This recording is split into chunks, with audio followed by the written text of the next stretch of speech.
quedan, ¿qué? 12 diapositivas para terminar. Y la última es de preguntas, o sea que quedan realmente 11 diapositivas. En la sección A voy como media hora atrasada, entonces en la sección, perdón, en la B, ustedes son la. En la C les di como media hora de clase y después los dejé terminar la hoja de trabajo que les dejé de hemostasia y trombosis. Entonces les pregunto, ¿hacemos eso o empezamos con la otra clase ahorita mismo?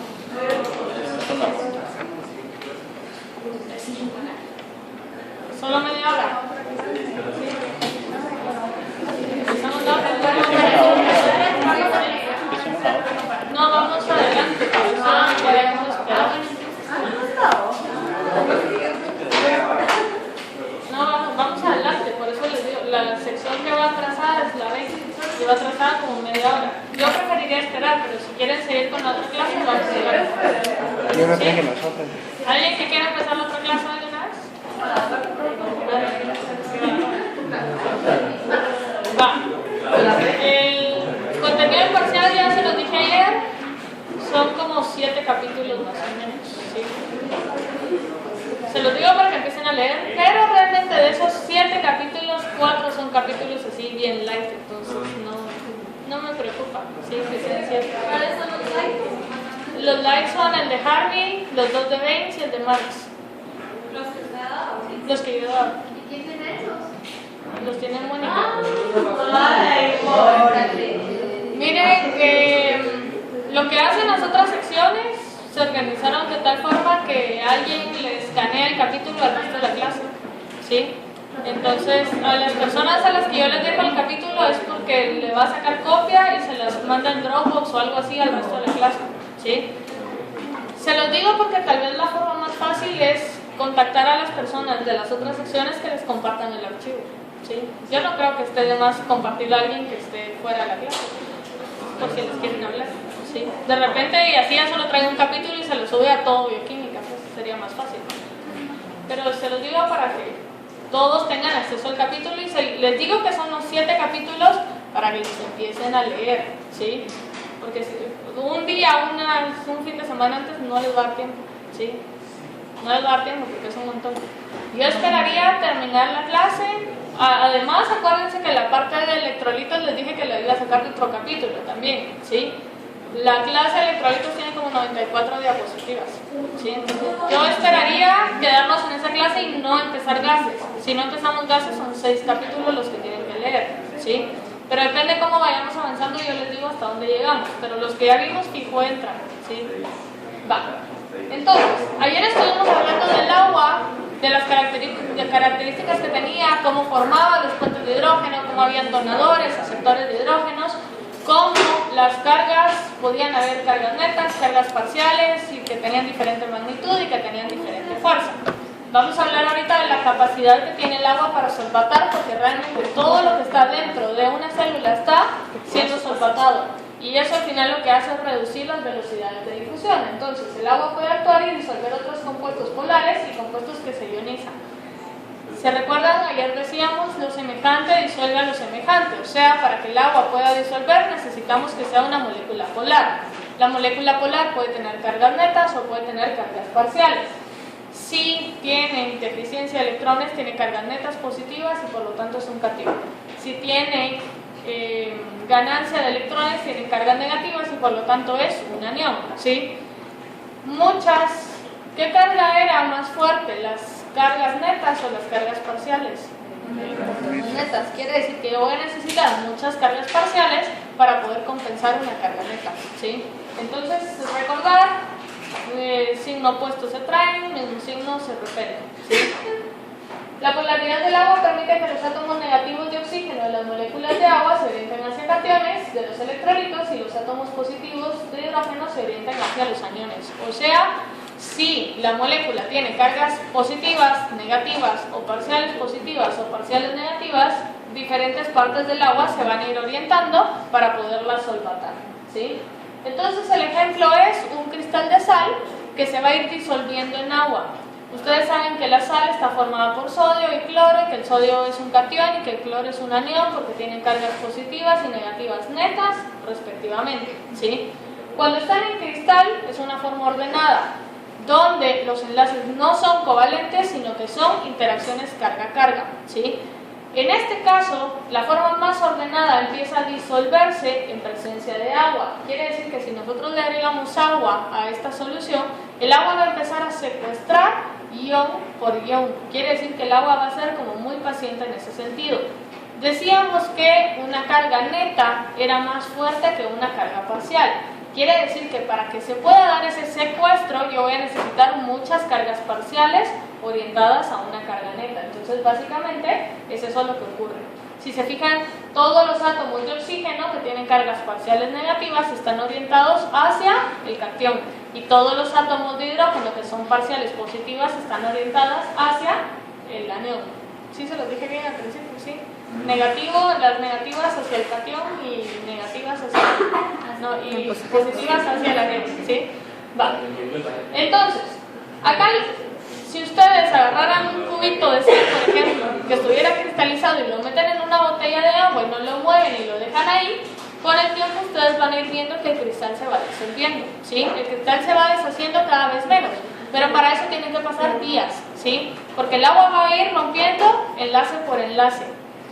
Porque el agua no puede disolver a los compuestos que están dentro de la célula, por ejemplo, una enzima. Pues primero porque las enzimas tienen enlaces covalentes, ¿sí? Y esos enlaces covalentes son 95 veces, ya vimos, más fuertes que uno no covalente. Luego, ¿qué pasa? Si empezara a disolverlo en algún momento, muchas moléculas de agua podrían llegar a romper los enlaces, pero para eso tendrían que pasar muchos días.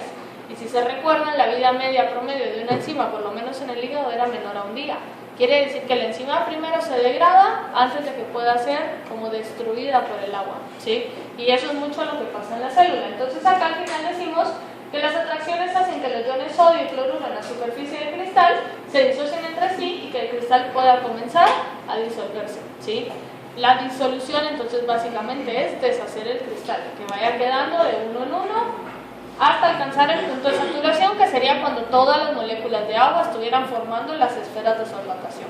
Las esferas de solvatación básicamente serían estas entonces, como el agua rodea a cada una de las moléculas. Las interacciones entre las cargas eléctricas opuestas de estos iones son mucho más débiles que en el cristal intacto.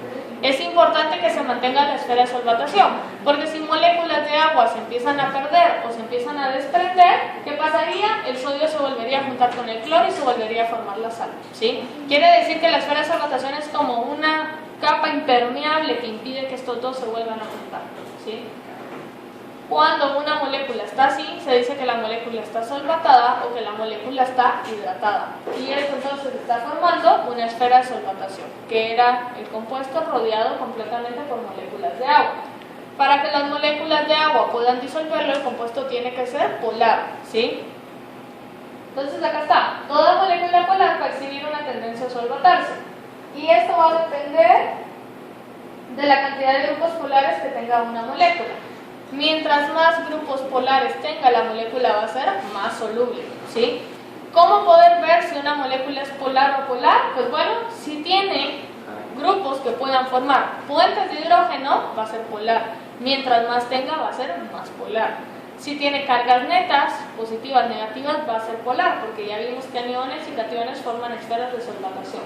El ejemplo de la glucosa ahí serían todos los OHs. Sabemos que es un átomo electronegativo unido a un hidrógeno, quiere decir que el electronegativo se queda con parciales negativas, el hidrógeno con parcial positiva. Eso puede orientarse entonces a diferentes partes de la molécula de agua y las moléculas de agua pueden solvatar esta estructura.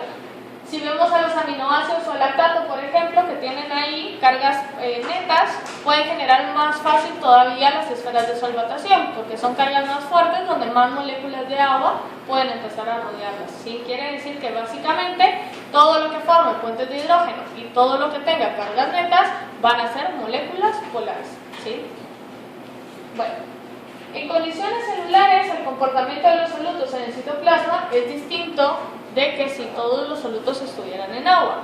¿Por qué? Porque el citoplasma entonces tiene organelos, tiene nutrientes, tiene un montón de sustratos, tiene un montón de productos. Básicamente el citoplasma es una solución saturada. Y para eso nosotros necesitamos mucha cantidad de agua. Por eso decíamos, el volumen de una célula normal tiene más del 60% de agua, porque absolutamente todo va a estar rodeado por agua. Este esquema que está acá es un esquema hecho a escala. Quiere decir que en la vida real así se vería una célula. Si se fijan, en la parte de arriba se ve una gran saturación. ¿Sí lo ven? Se ve todo amontonado, todo encima de todo.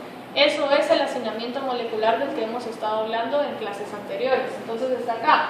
El hacinamiento molecular lo que hace es una reducción en la velocidad de difusión. Si le hacemos un zoom, si se fijan, no sé si logran ver la ruedita acá. Esta ruedita aquí encerrada es esto, ¿sí? Agrandado.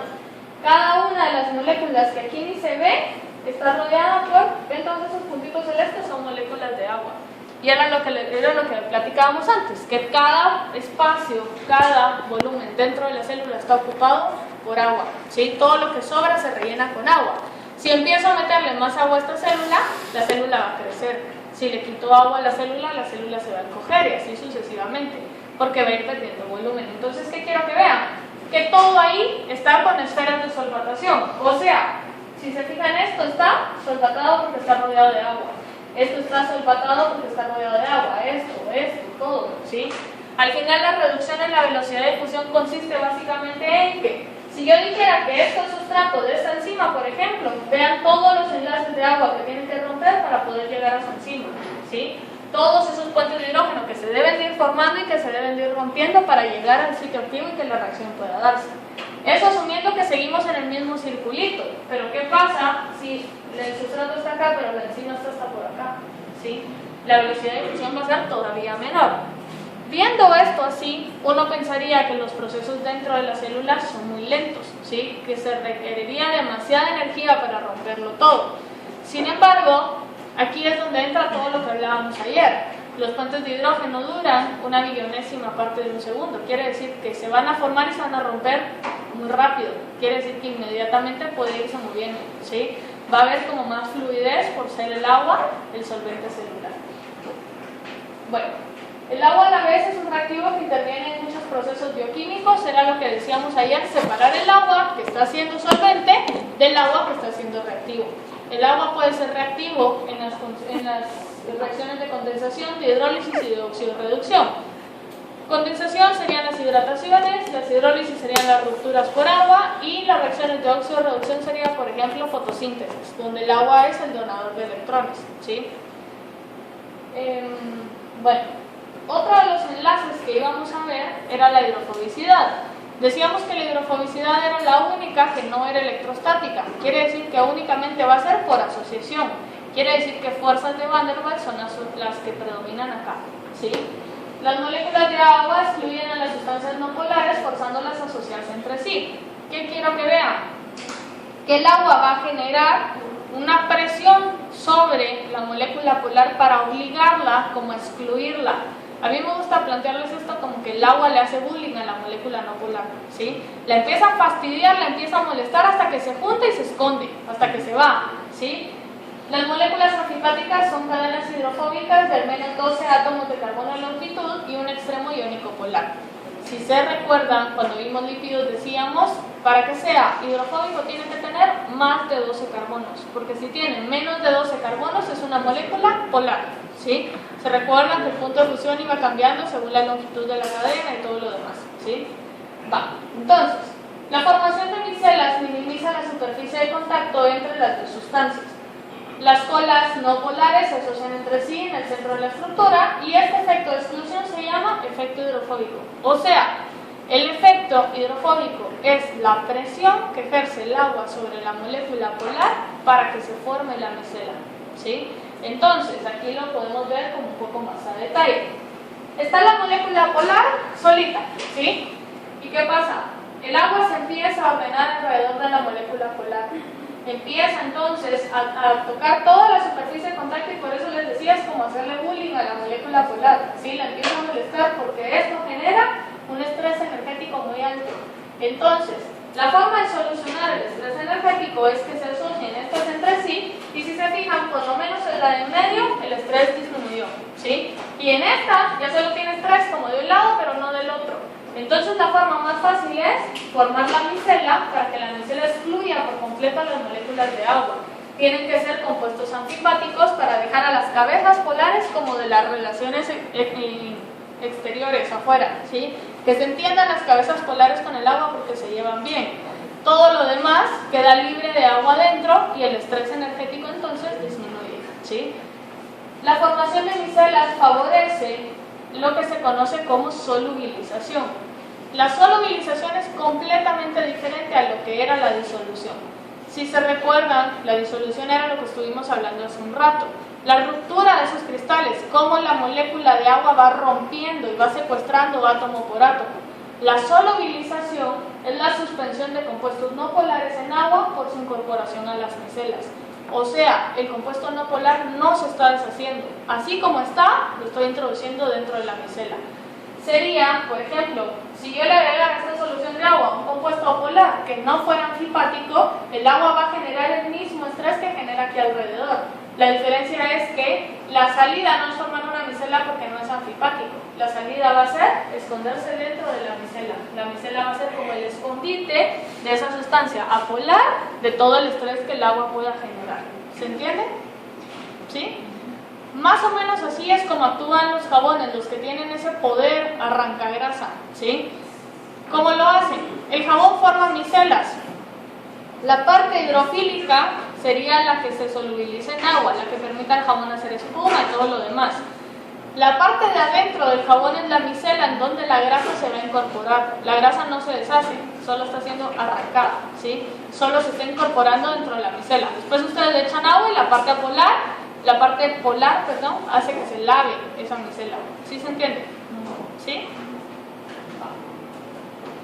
Con eso terminamos la clase en 20 minutos. Yo preferiría seguir, la verdad. ¿Sí? Siga, sí, siga. Sí, claro. Sí, siga. Sí. Dicen que sí. Pues casi no hemos hablado. Para quedar.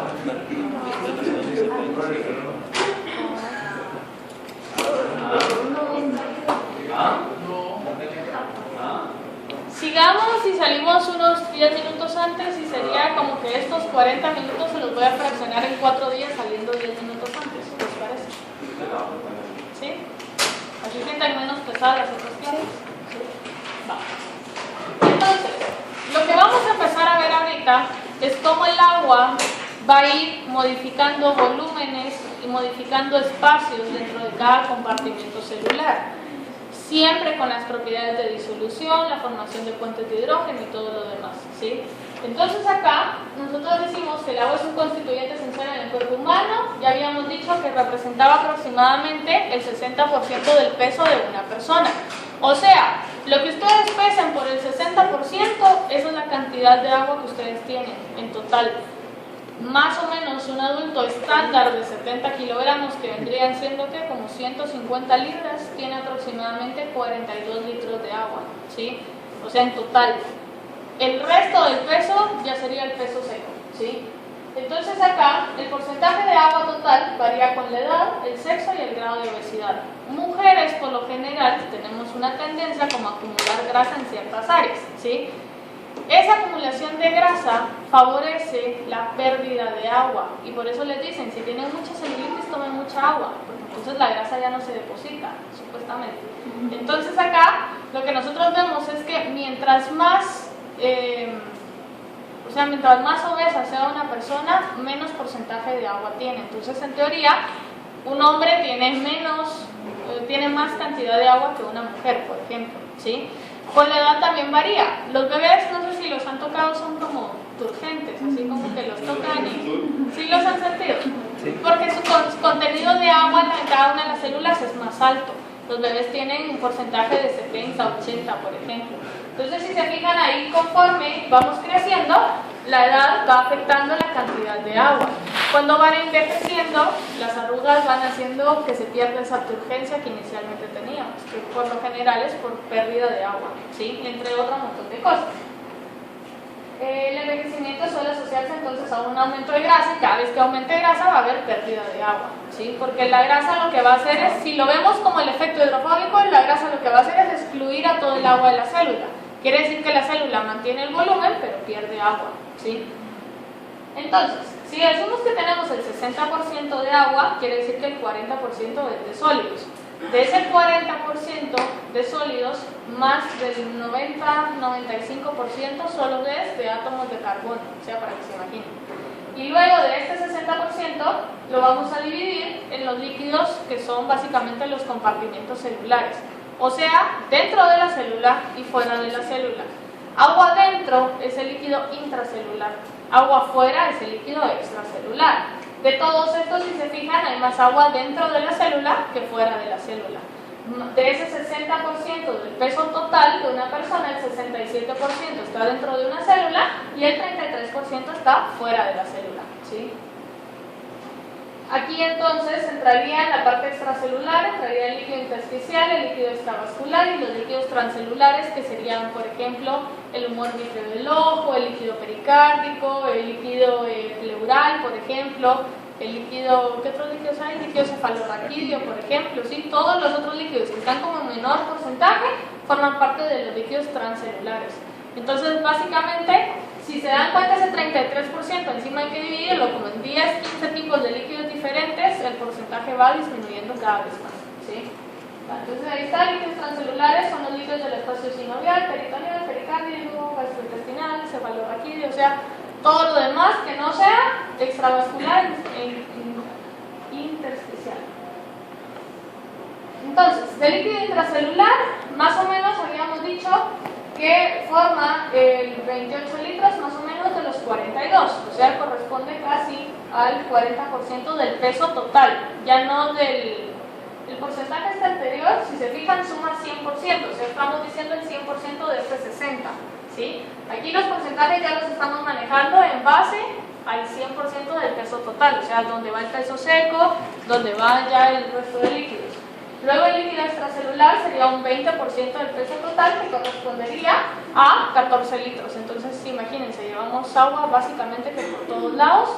Y entonces ahí está, todas las células y todo fuera de la célula. Entonces acá, para que vean más o menos la distribución, esta sería la parte de la célula, esta sería la membrana celular, este sería el líquido intersticial y aquí estaría la parte del plasma, ¿sí?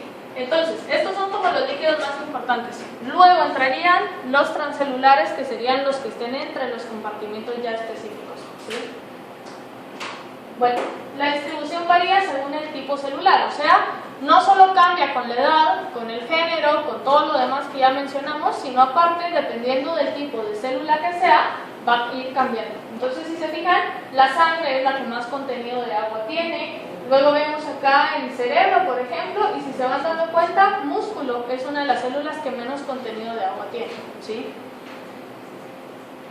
Bueno, normalmente existe un intercambio continuo de líquidos y de solutos con el medio externo y también entre los distintos compartimentos del cuerpo. Quiere decir que el agua que está adentro no va a estar adentro todo el tiempo, sino va a ser agua que esté entrando y saliendo, ¿sí? Acuérdense que las membranas son semipermeables, quiere decir que tenemos proteínas del transporte de agua. ¿Cómo se llaman esas proteínas? Acuaporinas. Las acuaporinas, que van a estar dejando entrar o salir agua. Entonces el agua, adentro o afuera, es la misma. La diferencia es a quién esté solvatando, ¿sí? Entonces acá nosotros vamos a ver que ese intercambio puede alterar los volúmenes celulares. Un aumento en el volumen celular puede generar una dilución, ¿sí? Una salida excesiva de agua puede generar una dilución afuera, ¿sí? Entonces es bien importante. La composición del líquido extracelular está regulada especialmente por los riñones. Entonces acá, la forma de pensarlo es, si nosotros tenemos acá los compartimentos, aquí, yo saco una muestra de sangre, por ejemplo, y voy a medir sodio, potasio en sangre. Estoy midiendo sodio, potasio en sangre, es líquido extracelular o intracelular. Extracelular, ¿sí? Importante entonces saber que nosotros solo podemos medir lo que está fuera de la célula, ¿sí? Lo que está dentro se va a ver afectado en función a cómo esté afuera. Entonces, si los riñones tienen la capacidad de compensar la concentración de electrolitos que esté acá, manteniendo compensado esto, yo esperaría que pueda estar compensado adentro. Si adentro se descompensa, se va a descompensar afuera y así sucesivamente, ¿sí? Entonces, saber que va de la mano porque tengo ese intercambio continuo de líquidos dentro y fuera. Los líquidos situados fuera de la célula constituyen el líquido intersticial y el plasma, ¿sí? La concentración de los iones existentes es aproximadamente la misma, con pequeñas variaciones debidas al efecto Donald. Entonces, el efecto Donald es tarea que me van a traer hoy es miércoles, mañana tenemos clase. Me lo traen el lunes, ¿sí? Buscan qué es el efecto Donald. Hay más términos acá, entonces los que veamos hoy y mañana van en la tarea del lunes, ¿sí? Junto con la hoja de trabajo de mostosis y trombosis, entonces para que no lo dejen al tiempo. La concentración total de cationes en el plasma es aproximadamente de 150 milimolar y esta concentración abarca concentraciones de sodio y concentraciones de potasio, que son los dos electrolitos que tienen las cargas positivas. Pregunto, ¿cuál es la definición de un electrolito? Molécula que tiene capacidad eléctrica. Que tiene un electrón desapareado, eso sería como un radical libre. Que tiene capacidad eléctrica. Tiene capacidad de transferir energía, ¿sí? Esa es la definición de un electrolito. Luego se dieron cuenta que entonces los que tienen capacidad de esa transferencia eléctrica son los que tienen cargas positivas o cargas negativas, ¿sí? Entonces básicamente esa es como la definición teórica de un electrolito. Actualmente nosotros sabemos que los electrolitos son los que tienen relación al control del volumen celular, ¿sí? Al control de todas las funciones fisiológicas, porque vamos a ver más adelante, por ejemplo, que el potasio está involucrado en la función cardíaca, por ejemplo, en la función muscular, en la contracción y ese tipo de cosas, ¿sí? Los aniones tienen una concentración promedio de 125 milimoles y básicamente los más grandes, digamos, o los que en más proporción están, son bicarbonato y cloro, ¿sí? Quiere decir que estos 4 electrolitos son los de base que ustedes tendrían que hacer para evaluar equilibrio hídrico de una persona, ¿sí? Solo con uno no les sirve, si solo pudieran hacer uno, por lo menos potasio, ¿sí? Sodio, pero todos los demás tienen que ir de la mano. Luego tenemos el hiato aniónico, que es el anión GAP, o en algunos libros pueden encontrarlo como brecha aniónica. Lo que habla o lo que hace referencia el hiato aniónico o este anión GAP es justo eso, una brecha, o sea, un espacio entre uno y otro, una diferencia. Quiere decir que se calcula por resta, ¿sí? Por resta entre cationes y aniones. Entonces acá, este tiene una concentración total de 10 milimolar. Si la concentración, lo que me va a medir a mí el hiato aniónico es el resto de aniones que yo tenga en plasma que no pueden ser medidos de rutina. Aniones diferentes a cloro y aniones diferentes a bicarbonato, ¿sí? Quiere decir que si el anión GAP aumenta, yo tengo aumento de otro tipo de aniones en el plasma. Por lo general los aniones pueden ser ácidos inorgánicos. Los ácidos, ustedes saben que son ácidos carboxílicos que van a estar, por ejemplo, desprotonados a pH fisiológico. Quiere decir que tienen cargas negativas y por eso se comportan como un anión. Podrían ser, por ejemplo, fosfatos, sulfatos, proteínas, el lactato, el citrato, el piruvato, todos los cuerpos cetónicos, por ejemplo. En algunos pacientes con diabetes, por ejemplo, se elevan cuerpos cetónicos, los cuerpos cetónicos son ácidos inorgánicos, están desprotonados a pH sanguíneo, hacen el cálculo del anión GAP y el anión GAP les queda en 30, por ejemplo. ¿A qué se debió el aumento?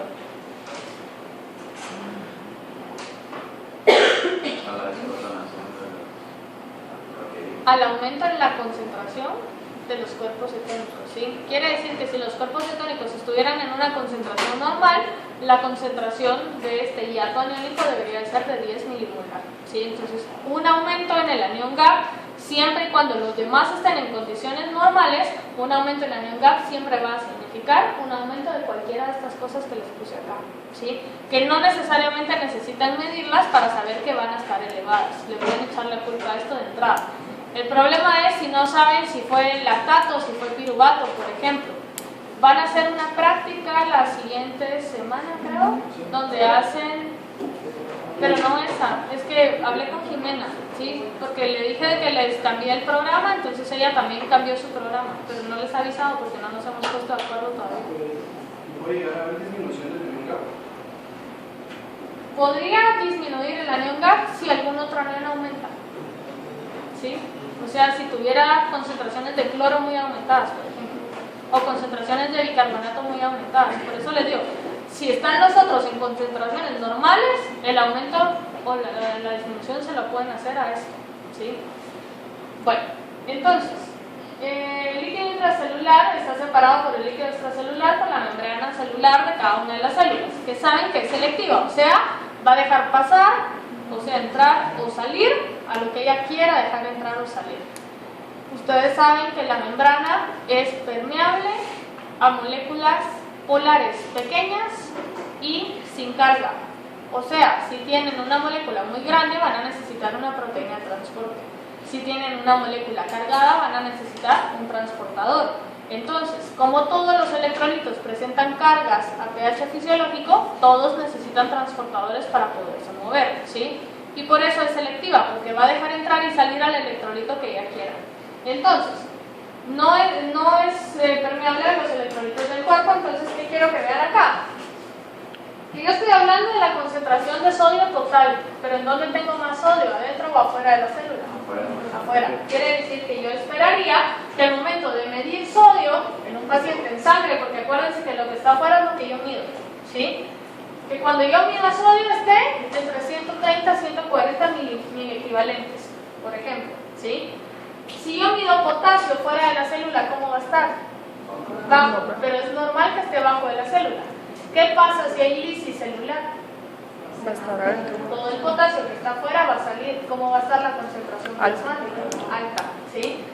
Si se fijan entonces, principal catión extracelular es el sodio, principal catión intracelular es el potasio, principal anión, en este caso, es extracelular, sería el cloro, principales aniones intracelulares, fosfatos y proteínas, ¿sí? Entonces, si se fijan acá, afuera lo que yo voy a medir va a ser siempre cloro y potasio. La concentración de proteínas que yo tenga, ¿se recuerdan que las proteínas podían funcionar como buffers? Porque vimos que podían ir cambiando hasta llegar a un pulso eléctrico, por ejemplo, que tenían diferentes pKs. Estas proteínas acá pueden actuar como buffers, ¿sí? Bueno. El agua difunde libremente a través de la mayoría de las membranas celulares. El movimiento de los iones y de las moléculas neutras se haya restringido y existen proteínas de transporte específica, o sea, las bombas de iones, que era lo que estábamos hablando hace un rato. El ejemplo que estoy segura que conocen es la bomba sodio-potasio, ¿sí? ¿Cómo funciona la bomba sodio-potasio? Dejen y sacarlo por ATP y dejen entrar uno y salir otro. Por ATP, ¿cuánto mueve? ¿Cuánto sodio, cuánto potasio para afuera? 2 de sodio y 3 de potasio. 3 de sodio y 2 de potasio, ¿sí? ¿Qué va a pasar? Va a haber un momento donde la concentración de sodio empieza a aumentar y se va a empezar a meter a la célula. ¿Qué hace la bomba sodio-potasio? Sacar el sodio, porque el sodio tiene que ir afuera. Y va a empezar a meter el potasio, porque el potasio va adentro, ¿sí? Entonces así es como funciona. Saca sodio y mete potasio. Entonces acá, lo que yo quiero que vean es que puede servir o funcionar en las dos direcciones, dependiendo de qué sea lo que la célula necesite. Si la disminución de sodio está disminuyendo dentro de la célula, pueden meter sodio. Lo importante es que para ello necesita ATP para poder funcionar, ¿sí? Va. Entonces, básicamente acá está. Si se fijan, lo que está haciendo en este caso es sacar el sodio para que se vaya al líquido extracelular y meter el potasio dentro de la célula. Aquí estarían las concentraciones intracelulares de sodio y potasio. Si se fijan, están inversas. La de sodio es muy baja y la de potasio es muy alta, ¿sí? Y aquí estarían las plasmáticas, que son las que medimos, una concentración alta de sodio y una concentración muy baja de potasio, ¿sí? Un problema frecuente que se plantea durante el tratamiento de los pacientes graves es la dificultad para mantener cantidades adecuadas de líquidos en uno o en ambos compartimientos. El otro año que ustedes vean Pharma, se van a dar cuenta que el tratamiento de líquidos es un poco difícil, ¿sí? Es un poco difícil porque solo tienen a los electrolitos como indicadores. Entonces, Acá el tratamiento se maneja en función del tiempo. Ustedes no pueden administrar en menos X cantidad de tiempo cierto líquido, dependiendo de la osmolaridad que tenga el líquido, porque si no, pueden generar edema cerebral, por ejemplo, y matan al paciente por estar tratando de compensar alguna falta de líquidos que tenga, ¿sí? Entonces, eso es bien importante. Entonces, pregunto, ¿todos los compartimientos del organismo tienen las mismas concentraciones de soluto? No, ya vimos que no, ¿sí? Entonces, las concentraciones de los solutos dentro de la célula son mayores que en el ambiente acuoso de la célula. O sea, si yo mido proteínas afuera, probablemente tenga más proteínas dentro de la célula. Y así sucesivamente con cada uno de las moléculas. Si yo mido glucosa afuera, me va a dar una concentración de glucosa, pero probablemente en la célula yo tenga más concentración de glucosa. Las moléculas del solvente se difundirán desde la solución menos concentrada hacia la más concentrada en un proceso llamado ósmosis. La forma más fácil de entender la ósmosis es que el agua va a donde está el relajo, y el relajo van a ser los solutos. Si hay mucho soluto adentro, el agua se va adentro. Si hay más soluto afuera, el agua se sale. Si el agua siempre va a donde esté la fiesta de solutos, ¿sí? Entonces acá podemos tener diferentes efectos. Podemos hablar de isotónico, hipertónico e hipotónico, donde hipotónico significa baja concentración de solutos. Hipertónico, Alta concentración. isotónico, Igual. igual que qué, o sea, es Adentro. relativo. Estoy comparando dos cosas, ¿sí? Si yo digo tiene igual que algo, por lo general yo voy a comparar célula y solución, donde la célula sería líquido intracelular y la solución sería líquido extracelular. No es lo mismo hablar de una solución hipertónica, hablar de una célula hipertónica, ¿sí? Son efectos completamente diferentes. Si yo hablo de una célula hipertónica, ¿a dónde se va a mover el agua? A la célula, porque hay más soluto adentro. El relajo está hacia adentro, el agua se mueve hacia adentro. Si yo hablo de una solución hipertónica, ¿hacia dónde se mueve el agua? Hacia afuera. Entonces son efectos completamente contrarios. Entonces eso es importante. Si yo añado una solución salina isotónica al líquido cefalorraquídeo, al líquido extracelular, ahí no hay movimiento de agua. Sí hay, pero en equilibrio, ¿sí? Se mantiene el volumen celular. Entonces, la osmolaridad del líquido extracelular no se modifica, no se produce ósmosis a través de las membranas celulares y el aumento, lo único que estaríamos haciendo sería un volumen del aumento extracelular, porque yo lo que hice fue añadir una solución, ¿sí? ¿Sí se entiende esta parte? ¿Sí? Va, entonces si antes tenía 3 litros y metí 1 litro, ahora tengo 4 litros, pero siempre se mantienen las mismas concentraciones. Pero ¿sí? si hay Aquí lo puse como no hay como aumentos o pérdidas de agua. No hay cambio neto. Ajá. A eso quise poner ahí, pero sí hay intercambio de agua. ¿Sí? La membrana celular es impermeable entonces acá a la sal. Si yo añado una solución salina hipertónica, ¿cómo va a estar la célula?